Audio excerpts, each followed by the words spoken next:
It is 23 minutes past 7. Great to have you with us, New Zealand, from one end of paradise to the other. It is paradise, even though you can't swim in all the rivers.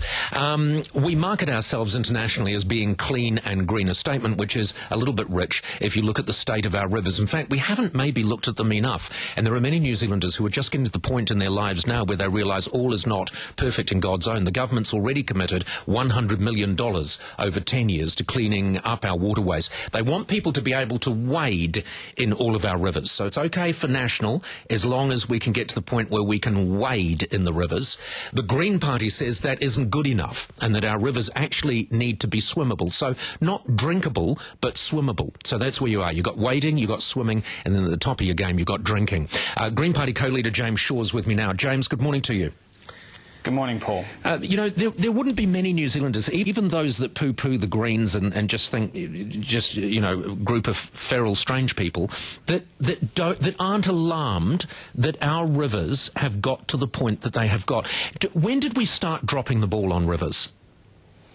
Well, we actually started dropping the ball about 20 years ago, so this is a long-run problem, and it basically matches the intensification of the dairy industry and also increasing population, particularly in our main urban centres, and like Auckland and so on.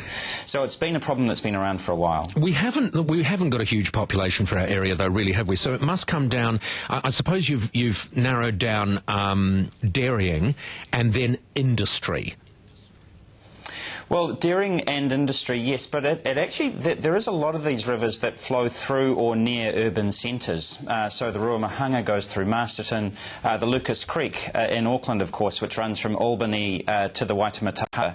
And, 2 or 3 decades ago, that was swimmable, and in a lot of places it was actually drinkable. But over the course of time, there's been a lot of silt, metals, and weeds that have choked it up. And so it's now at the point where if you put your head under the water, you do run the risk of catching a horrible infection. Everyone can understand dairy and its pollutant nature to rivers, but when it comes to industry, when it comes to a large population, the things that you're talking about now, what is it that how have we dropped the ball on tipping things into rivers?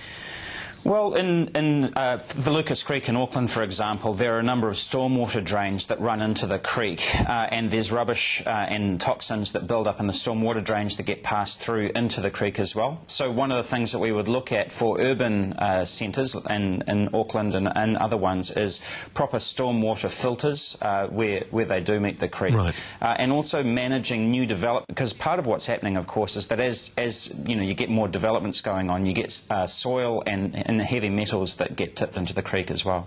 All right, so the one good thing about all of this, and National have acknowledged it too, is that at least now we're focusing on this, because obviously for at least a decade we didn't even see that this was a burgeoning problem.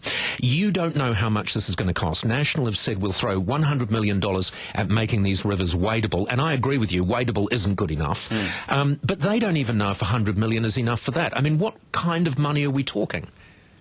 Well, there have been some huge estimates. There was one estimate that we saw late last year that said the cost of cleaning up all of our rivers around the country could be anywhere between $4 and $7 billion over the course of the coming few decades. It's a colossal cost.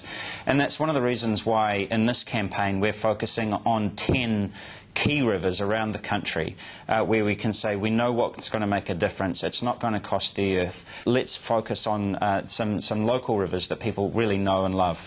Can you? Now, I know that one of the things you've said is that you would stop any more resource consent for any more dairy farms. But you take the Ruamahanga in the Wairarapa. There must be a lot of dairy farms on the banks of that river. Now, you're not suggesting that any of those dairy farms are closed down, so how can you clean the river? Oh.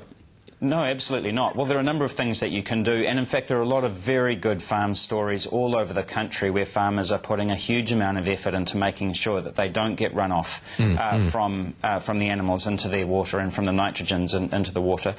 You can do things like plant wetlands, riparian planting, increasing fencing along the waterways to ensure that animals don't get into the rivers and so on. So this is not, we haven't missed the ball entirely, we haven't missed the party on this. You think that there is still time to get all of these rivers to a swimmable standard?